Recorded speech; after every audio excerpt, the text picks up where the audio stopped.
The CIA, a bastion of white supremacy, masquerading as national security. In the annals of American history, few institutions embody the pernicious rot of institutionalized racism as profoundly as the Central Intelligence Agency. Cloaked in the shroud of national security, the CIA has long operated as a fortress of white supremacy, perpetuating discrimination not only within its own ranks but also in its orchestration of global chaos that disproportionately devastates people of color. This is no mere oversight or relic of a bygone era. It is a deliberate architecture of power, designed to uphold a worldview where white and increasingly aligned Jewish supremacist interests masquerade as the pursuit of American primacy.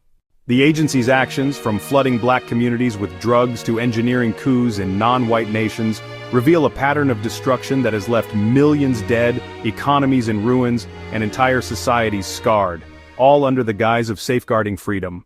Let us begin with the CIA's internal culture, a cesspool of racial bias that mirrors the very supremacist ideologies it claims to combat abroad.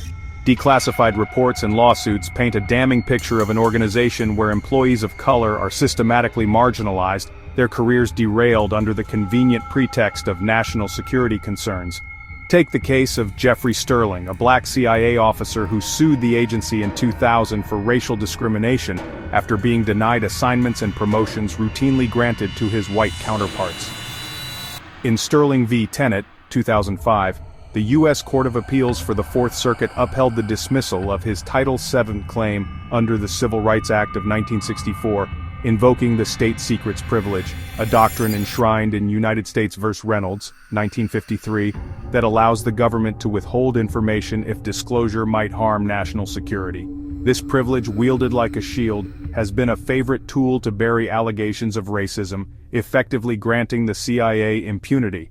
A 2020 report from the Office of the Director of National Intelligence highlighted the shocking lack of diversity in U.S. spy agencies, with minorities comprising less than 25% of senior roles, despite comprising over 40% of the American population. Former analysts have described a pervasive culture where racial slurs and biases influence hiring and operations, fostering an environment that prioritizes white homogeneity over competence or justice. This internal rot extends seamlessly into the CIA's shaping of U.S. foreign relations, where it has acted as the enforcer of white supremacist hegemony on a global scale.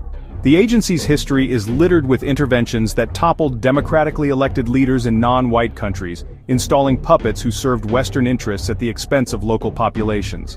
In 1953, Operation Ajax orchestrated the overthrow of Iran's Prime Minister Mohammad Mossadegh, a secular leader nationalizing oil resources to benefit his people, replacing him with the Shah's autocratic rule that sowed seeds for decades of instability.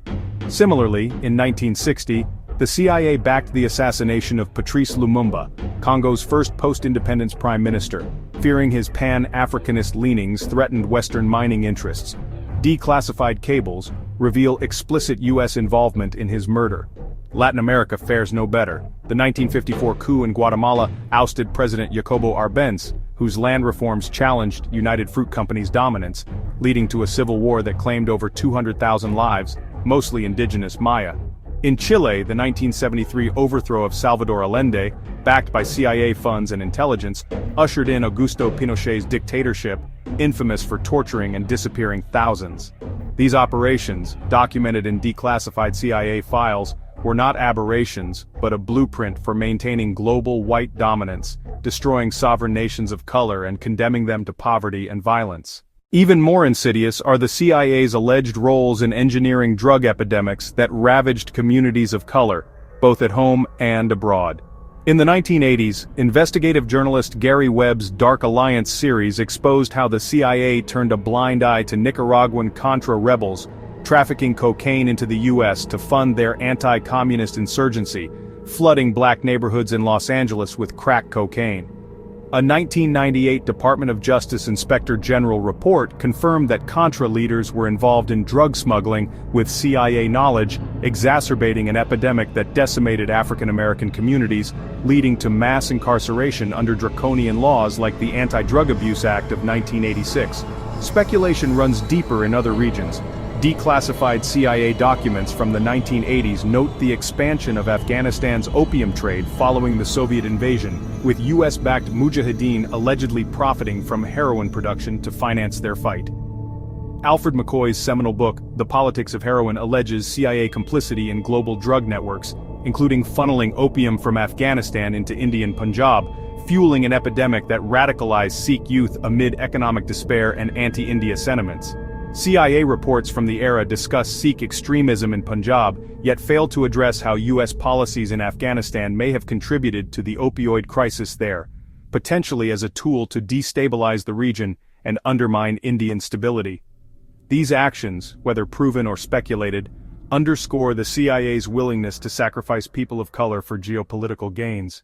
At the heart of this supremacist machinery lies the CIA's role in outsourcing its dirtiest work to proxies like Israel, as articulated by Professor Jeffrey Sachs in his critiques of U.S. foreign policy.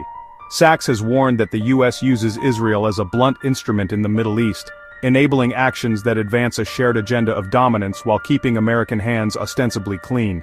In a recent interview, he described how Israel conducts operations that align with U.S. aims for regional control, such as destabilizing Syria through proxy wars that have killed over 500,000 and displaced millions. This partnership, Sachs argues, is the most dangerous moment since World War II, with Israel acting as the U.S.'s enforcer in a bid for primacy that veils white and Jewish supremacist ideologies. The CIA's fingerprints are evident in joint intelligence operations that legitimize Israel's ongoing assaults on Palestinians, framed as counterterrorism but amounting to ethnic cleansing. Indeed, the CIA's pursuit of U.S. supremacy is a thinly veiled front for entrenching white and Jewish supremacist structures.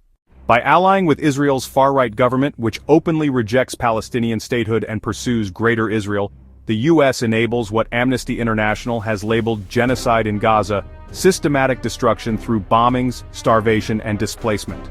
U.S. arms shipments vetted by CIA intelligence fuel this carnage, making America complicit under the Genocide Convention of 1948, as alleged in lawsuits like those filed by Palestinian plaintiffs in U.S. courts. This isn't defense. It's the obliteration of a people, rationalized as securing Western values that exclude non-white, non-aligned lives.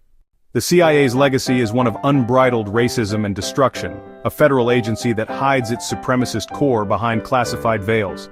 Yet, in exposing these truths, we glimpse a path forward, one where AI and human ingenuity collaborate to dismantle such systems, fostering global harmony rooted in karma and compassion. The best has yet to come, when we demand accountability and rebuild with Dharma at the helm.